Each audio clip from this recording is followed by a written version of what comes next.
Haley, Hey, hey. believe it or not, we're ready for episode number 7. Number 7 already. Number 7 already. Gosh, it's kind of flown by, but they always say that when you're having fun. So, when we are. So that's right. Let me turn this to you. I know you got several good things to tell us tonight, so I'm going to give it over to you and get us started. All right. Well, hey, y'all. Thanks for joining us again with Field Trialing with Haley and Kenny. We're so excited to be here. We reached our goal. You guys know we had a goal of 500 likes by Thanksgiving. Well, Thanksgiving's not till, next week? And we've already reached our goal. We're over 500. We're at 551 likes, 599 follows. So that's awesome. Thank y'all for your support. Thank you for those that's already tuned in with us. And then a lot of people told me that if they don't get to watch it live, they go back and watch it later. Thank you for that.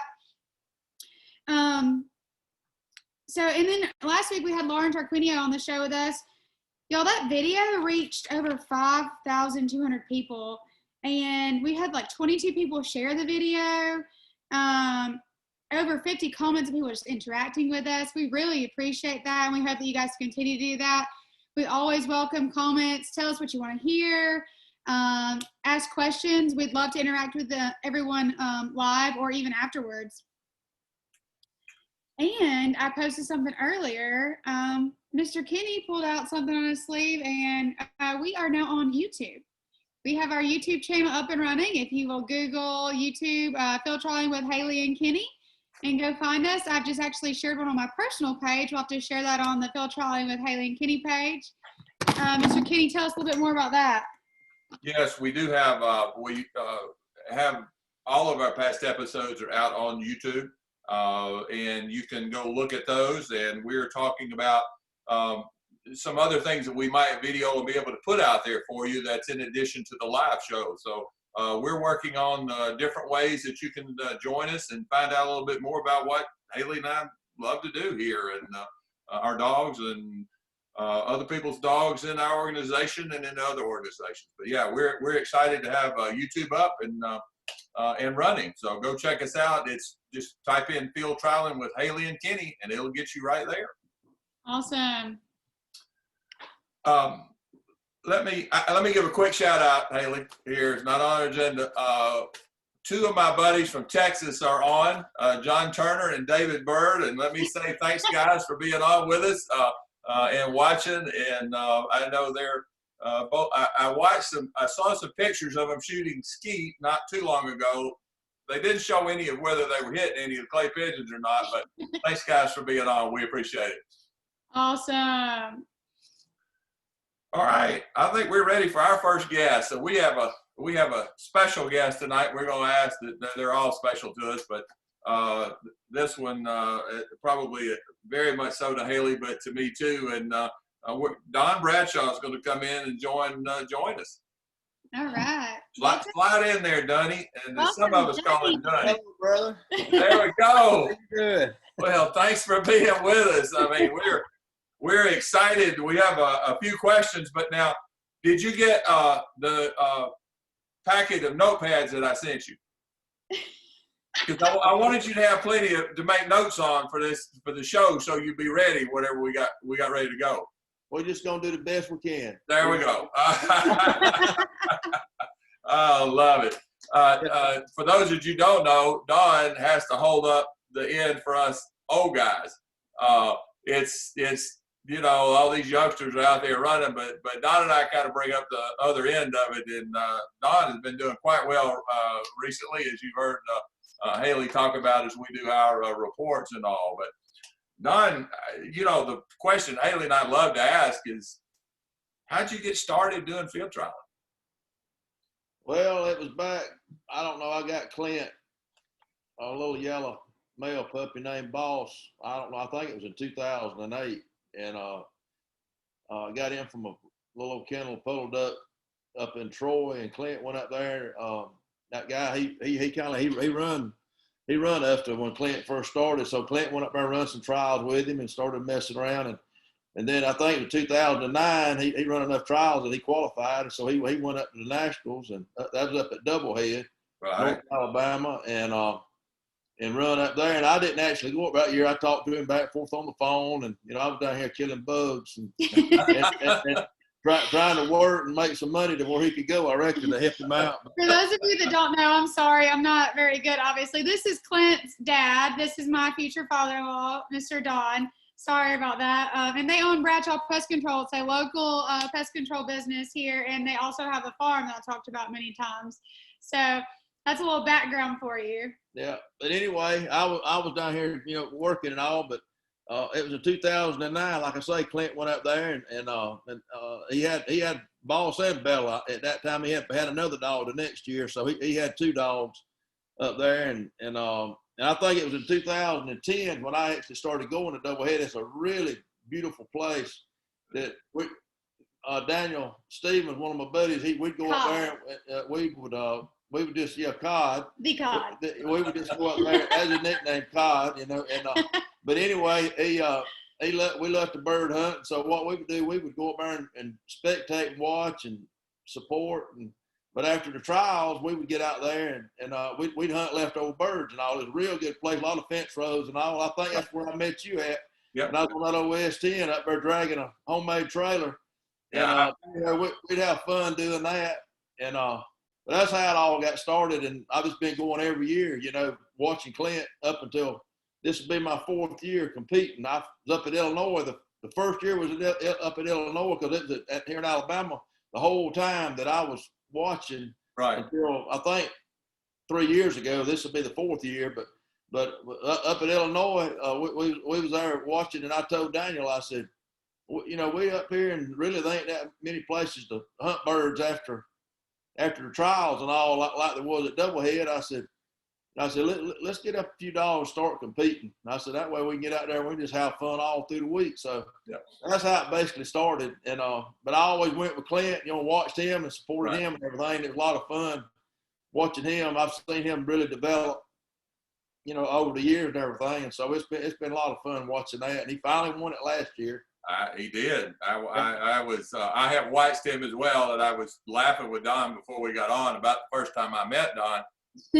He was being kind of kind when he talked about driving down through this big gully in this mud in that 2-wheel drive S10 pickup pulling this dog trailer and then kind of get up on the hill, and he parks beside me, and Don's not too hard to talk to, as you can kind of tell, and neither am I. And so we kind of struck up conversations and have been ever since for a long time. But that's right. Yeah, I think you're right. If you're going to go, you might as well run. And so. Oh yeah, you might as well, because it's a lot of fun, and you get out there, it's trial and error. You get out there, you make mistakes. I really learned a lot. I probably learned more last year than I did the first 2 years. I watched them set birds, and I'd be up there watching, I said, come on, Clint. I'd be talking to myself. I said, come on, the birds, don't call Bella or whatever dog you had out there. I said, the birds go that way further. But anyway, it's a lot different when you're out there in the field. You can coach pretty good from sitting on top of a dog box. You get out in the field, it's totally different. I get a lot of advice from those sitting in the truck watching me, just like you're talking about. Yeah, it's a little different when you walk out in the field. Now, Haley, you all have Shiloh Hunting Preserve, and Haley mentioned your farm and all of that, but and you all do we've talked about it on the show, some wonderful hunts, ones for veterans, and then of course you do other tower shoots for them. But tell me how you kind of got the preserve started and all that. Well, back in 1997, the place right here where we sit, there's a lodge and all built up here on the property and everything. And I bought this place in 97, and I think it was a few years later I actually built a hay barn, and then Clint graduated from school in 2007, and then we turned the hay barn and actually into a house, and then we got to talking about building a lodge, and we was going to actually fix it where people could stay and everything, and I cleaned up the land and planted some longleaf pines on it. We actually did a lot of quite a few guided quail hunts. We did Bob White, and then we do some chuckers, occasionally and everything. And so we did that for several years till the pine trees got up to the size that they was just, they was too tall and they was too thick to actually hunt in them. So we kind of faded that part of it out, but we built a tower probably about 12 years ago, a pheasant tower out here in the middle of the hayfield. Right. And I think this past year was our 8th veterans hunt that that we've been doing that 8 years, and so we've been real proud and honored to be able to do that for the veterans. And right. But we I think the first pheasant hunt we had, we got a set of scaffolds, and we put out there in the middle of the field. Everybody was around it, and we put some plywood up around it. And we was up there, I don't know, 20-something feet, and we was throwing them birds out, and they flew pretty good, you know. But it's better to have a tower like I got now because it's a little safer too. It's yeah, the one we got now is 52 foot tall, so it's like a tube, and they fly at the top of it, and it's really like shooting ducks. It's really pretty neat. But that's how we started all that. We did the scaffolds that year, and the next year I built the tower. And then the next year I added to it and made it 2-story, you know, where it would be taller. Right. And that's where it's at now, you know. And so we have about 4, have a veterans hunt and about 3 public hunts, and sometimes we have a corporate hunt, you know, that, you know, where a company comes out and brings a group of people, and we have a hunt for them. But anyway, it's a lot of fun. We cook steak and have a baked potato and salad, and so we have a good meal and good fellowship and good bird shoot. Absolutely. Well, I was telling Haley last show or the show before, I forget which, you know, the first time that John and I ever came down there, you had pointing trials. So you had pointing and flushing trials with it. We did. And you had pointing dogs at that time, as I recall. I did. I had, you know, back when we were doing those guided hunts, I had some setters and a couple of German short hairs, but really my favorite was my setters. I don't know. I had one named Luke. He was really a nice dog. But anyway, we had them had some English pointers too. But Luke went with us to nationals the first year it came to Alabama. He went up there and he staked him out, and we hunted him on the leftover birds afterwards. Oh yeah, I take my pointing dogs up there and hunt them, you know, over leftover birds and everything. We did that, but anyway. Luke was a Llewellyn setter. He's beautiful. He was my favorite pointer. I fell in love with him, and I wanted to run him in pointing. And Clint was like, "Haley, you don't know enough about pointing to run that dog." She's still learning, Don. She's still learning the point with the finer points of pointing too, but she's getting there. Yeah, I remember when you come down that year, you know, I think Luke was one of the dogs I run and all, but you know, he's just a meat dog, you know, and you come down here with a nice, well-disciplined dogs, and you took the trophies home. I don't know. I think I only got back because it was pouring down rain at the end, and I remember coming back and it was being soaking wet whenever we got finished. Let me switch here now because there's one other thing I want you to tell us about. Now, most people in this business that run flushing run labs, but you run an English cocker and a British lab. Now, most people run American labs. So tell us about the two of them and kind of temperament and all about them. Well, yeah, I run Blue. He's got a lot of heart. I hadn't really seen a lot of English cockers, but Clint actually got Blue when he was a puppy. Well, Goldstein over in Dothan had him, and Clint actually trained Blue, and Clint used to run him, you know, and in the trial he'd run Blue far well. He actually took him to the nationals, and he'd run him in trials, and Blue used to beat Clint's dogs a lot of times. Clint said, you know, Blue would beat my dogs. Well, Blue, if you can shoot for him, Blue would beat just about anybody's dog. You know, I have let Blue down a lot, and because the Blue's a lot better than me. And, I ran Blue in the women's division, and I got third with him that year. I did really well. Yeah, but he's really a nice dog. And then I got Grace. She's a British Lab, and they've got a little different. No, they got a lot different temperament than American Lab. She's got a lot of go, but she's got more, but she's got a more calmness about her. She got a better on-off switch, what I'd say, than my American Labs. I've got 3 American Labs, and they really good too, but they always just like they got. They're high powered. Yeah, 220 hook to them all the time. And Grace is just a little more. She's a little more mellow, but she'll get out there and do what she needs to do. I just, like I say, I just have to do my part for my dogs. If I do, I do pretty well, but I let them down a good bit. Well, I kind of follow in that. Now, I will have to tell you that my John just posted over here. He called you a legend. So I'm waiting to find out exactly how he decided that terminology for you. But anyway, so you obviously impressed him somewhere with it. Of course, I'd like to tell him. Of course, he's had me, as an example to watch, and then it was a step up to you, so he should know, how it all is supposed to work.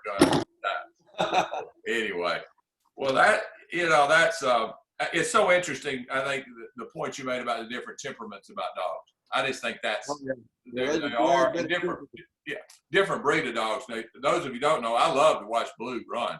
I mean, he is just the energy that he has and the passion that dog has about going out hunting is just unbelievable. It's hard to believe those little short legs can move that fast and travel that distance at all with them. He really quarters well. And he has a great nose. He's got a very good nose, and he quarters real well. And what's so good about Blue is most dogs that are very fast, they blow past birds. Blue doesn't leave a bird in the field, I promise you. He may flush every bird in the field. He may find his 3 birds in 2 minutes. Like Blue is phenomenal. Yeah. Now, I have one more thing I have to tell everybody about, because again, John just posted something over here, and I'm gonna read it. He said, anybody that can run flushers in a walking boot is something else. Now, those of you don't know that Don had, for a period of time last year, he actually had to have a boot on, like a cast, wasn't a cast, but I don't know what you call it, a boot. And Don was kicking people still wearing that boot, and he couldn't get along real quick with it. But so anyway, it's impressive. He did really well. Let me tell you about this boot.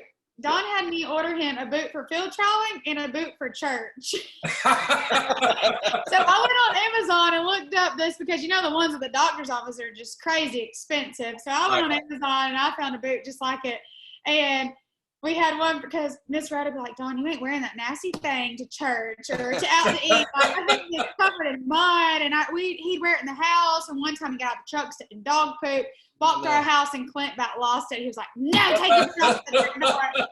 So we had to get a new boot to set in the back seat. So whenever Don got out of the vehicle, he could put that on and come inside or go to church. It was so funny.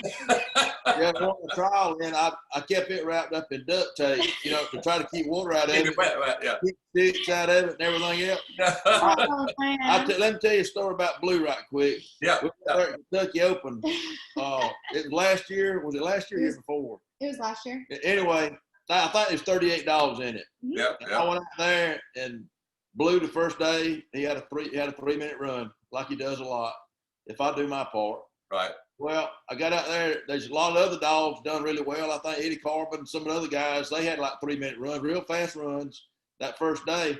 The second day, some of the dogs, it was like 4 or 5-minute runs. Their old Blue went out there. He had another 3-minute run. My last bird, he got up, bird popped. All I had to do was kill it. I shot. When I did, I winged the bird, and the bird flew and just went out of bounds. And Blue went to get him. When he did, there was probably 20 birds.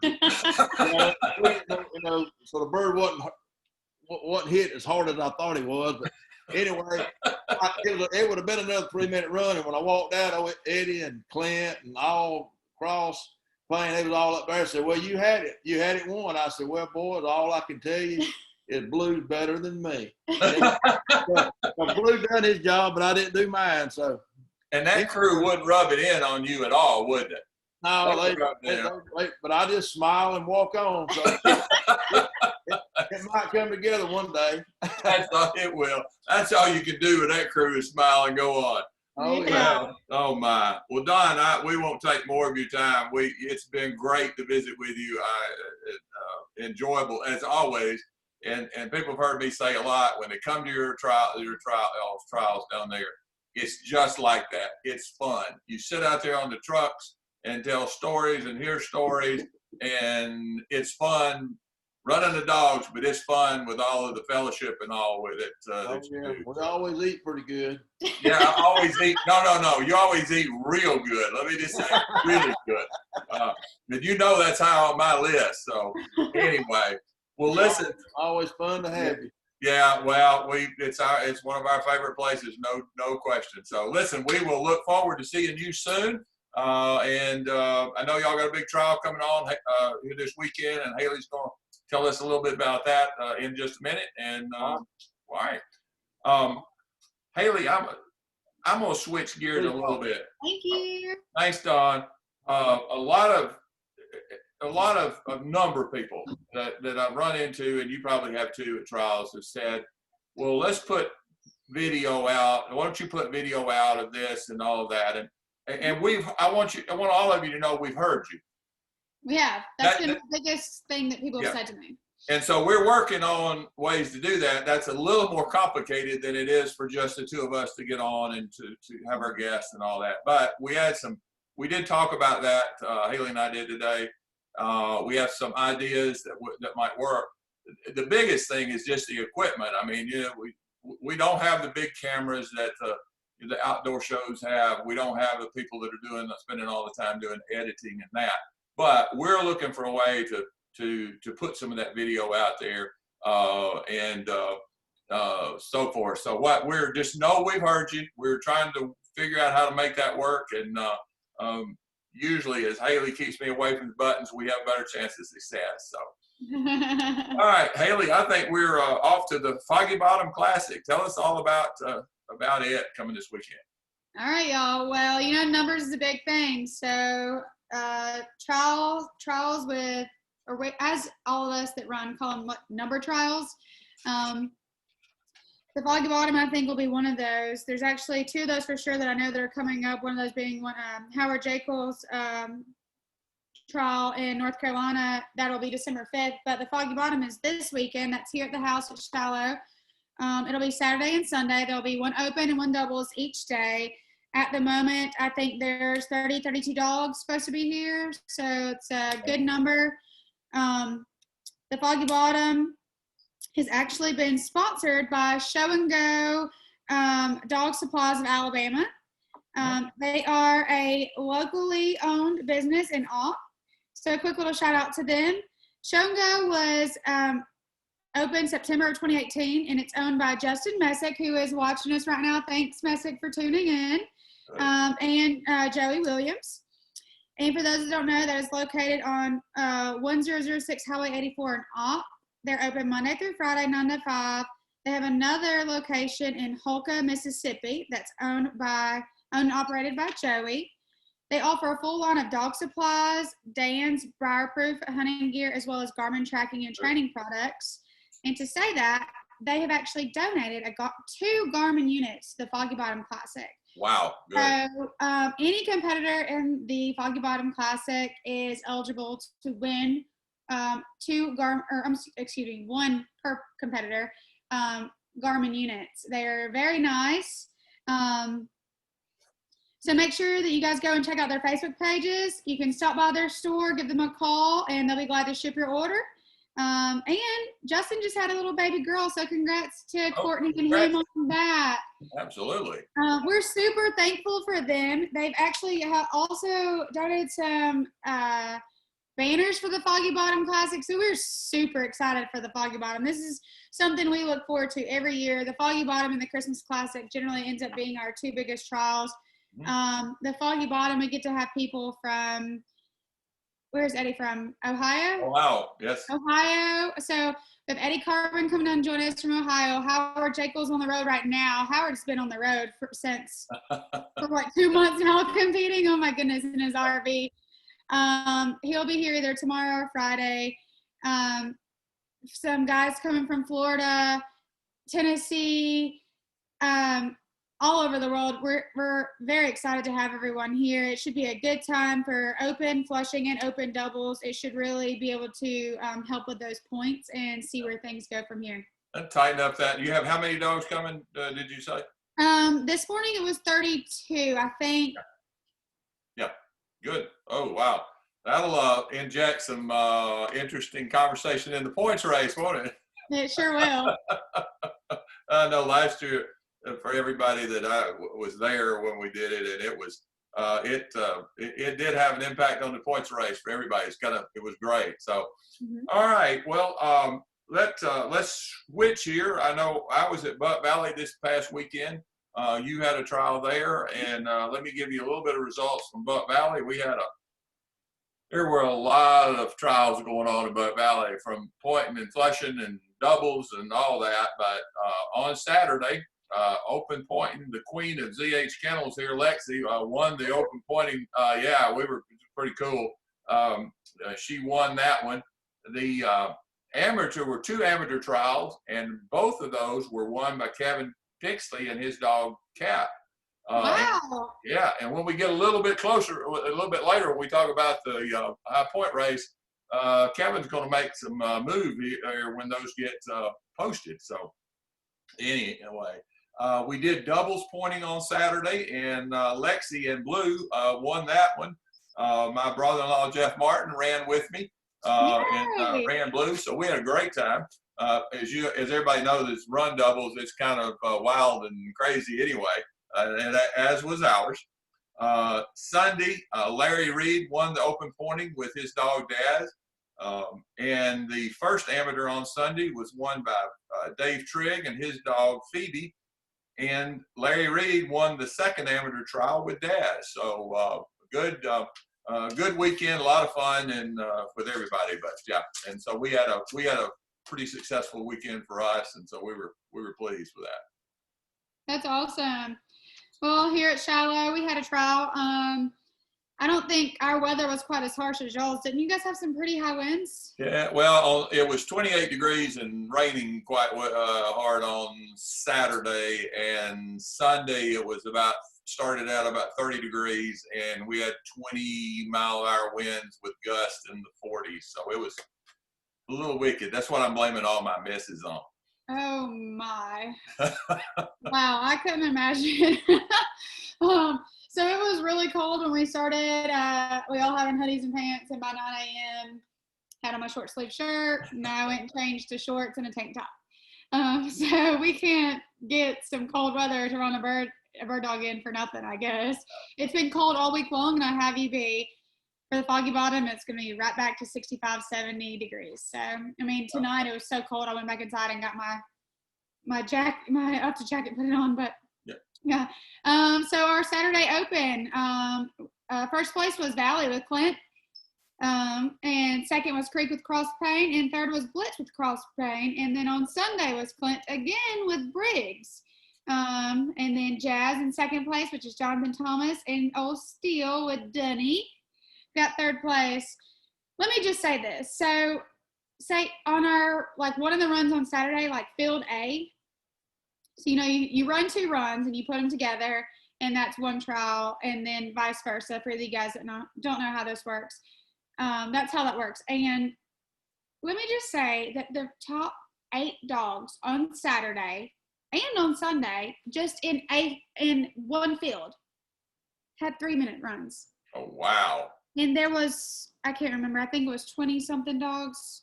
I don't remember. But do you know, I walked out that field and I was like, oh man, I did so good. And at the end of the day, like in that one field, I was 8th with a 3-minute run in 2 shot birds. And then the other field, I never fired my gun again.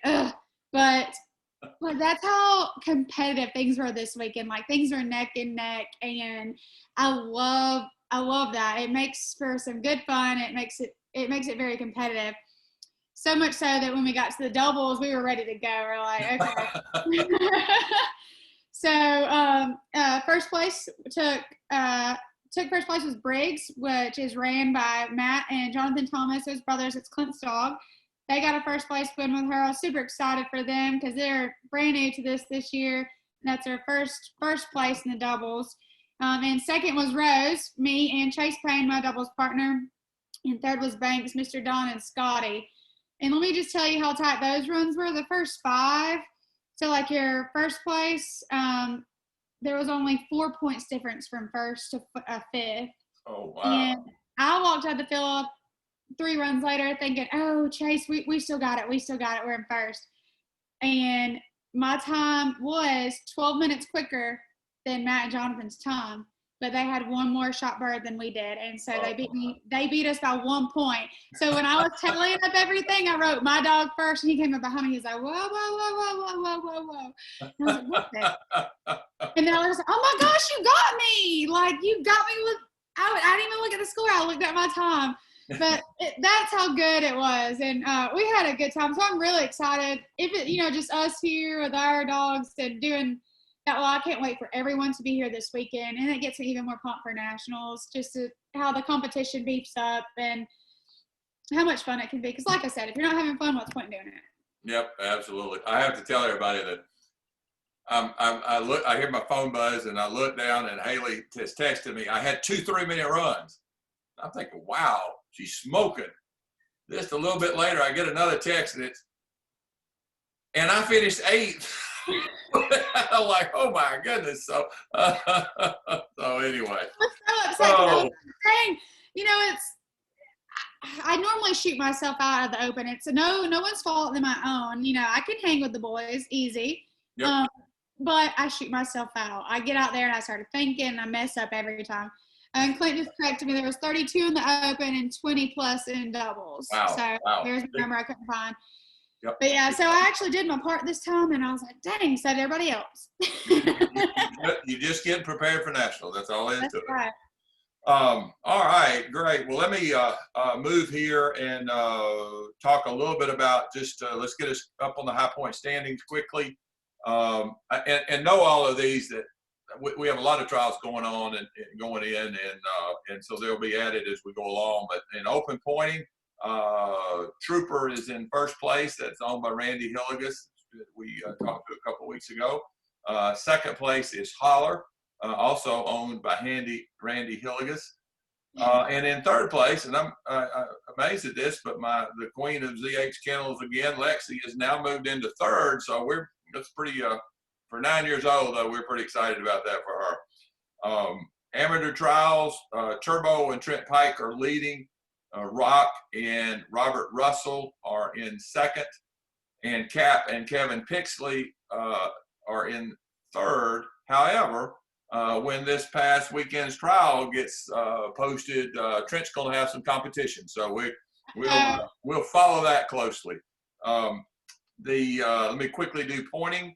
Doubles pointing, Karma and Trooper by Randy Hilligus are in first place. Bo and Mags, owned by Butch White, are in second. Then Maddie, owned by Martin McVeigh, and Murphy, owned by Doc Mash, are in third. So we have some really good races going, and it'll be fun to follow them through the end of the year. Oh, yeah. All right. Well, on the Flushing side of the points race, things have shaken up a little bit. So now we have in the open, Clint took first with Briggs. Eddie is still at second with Thor, and Clint actually moved into third with Valley because he got those 2 first place with both of those dogs, so that really bumped him up. And then Midas sitting in fourth with Eddie Carbon. And y'all, those are all neck and neck points, so it's still up in the air. Everybody below them has really shaken up, and it's really interesting to see. On the double side, first place is Thor with Eddie Carbon. Second place is Creek with Cross Pain. And third place is Hercules with Eddie Carbon. And Rose, my dog, is actually sitting in fourth. That second place win really helped us this weekend. And so we're excited for this weekend to see where things really do shake up. Perfect. Now, for those of you, Clint just mentioned this. If you look over, you'll see the trophies for the Foggy Bottom Classic. They've gone all out. Those are nice trophies. So. All right. Upcoming trials. Let me move here real quickly. This coming weekend, pointing trial at Lincoln Trail in Elizabethtown. There's also a pointing trial at Stick Lake. That's in Springville, Alabama. That's a Saturday only trial. And then at Beersheba Kennels up in Sharon, South Carolina, the pointing trials. The weekend after Thanksgiving, there are 2 trials, November 27th and 9th through the 9th at Rimrock Hunting Preserve in Statesville, North Carolina. And then November 28th and 9th, Bill Ellison is hosting the Alabama Classic in Lincoln, Alabama. That's at Bama Bird Dog. So those are upcoming for the next couple of weeks. And then, of course, we have the Foggy Bottom here. And then at Columbia Game Club, they're also hosting an open and a doubles for flushing. You can contact Tim Resnick for that. And then Stick Lake also has some flushing as well as those pointing. Looks like they have 2 flushing open. Mike McClendon is your contact for those. And then at your Lincoln Trail Quill Forever Club, David Pike and Hardy Jaggers, they also have an open, 2 open flushing. Yeah, there, and that's there in Kentucky.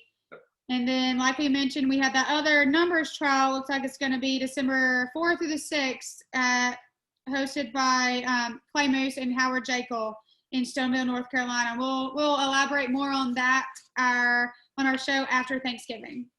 Gotcha. Perfect. Well, Haley, that kind of brings us to sort of to the end of tonight's show. A couple of things, that just reminders. We have next week, we will not be on. It falls on Thanksgiving. So we'll be with our families, as all of you all hopefully are during the holidays. And so we won't be on next Thursday. We are going to do a surprise show on Saturday. So look for us, midday, maybe later in the evening and all. It'll kind of pop on. So if it does, where you can see and do that. And so look for that. Let me pipe in here. If we did do a surprise, when would you guys be able to watch it more? Midday or evening? That'll help me out there. Yep. Yeah, give us some feedback. Let us know. Don't be shy. Yep, please do. And that'll come from, we'll just tell you, it's going to come from the Foggy Bottom Classic. And so we'll get to know kind of how day one went and all of that. Upcoming guests that we have Frank Arno, who is the treasurer and on the board of directors of UFPA. Frank will be on after Thanksgiving. Frank is a wealth of knowledge, and I'm really looking forward to having him.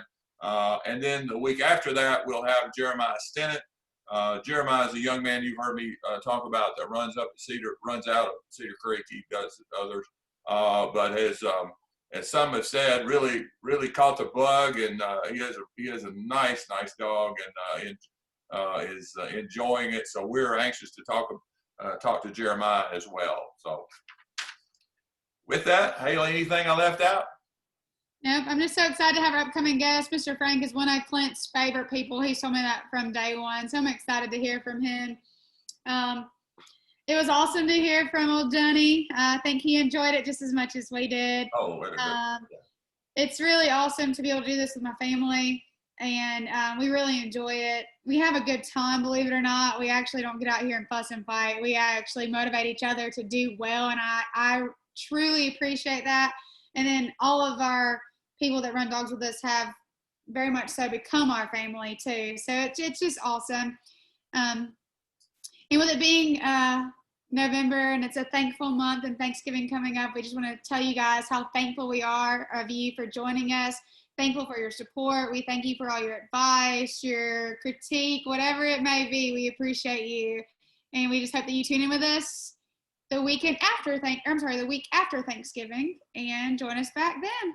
All right. Sounds great. Thanks everyone again. And we will see you in a couple of weeks, or we'll probably see you Saturday, hopefully. Yes, we will. All right. Let us know what's up. Bye, y'all. All right. Bye-bye.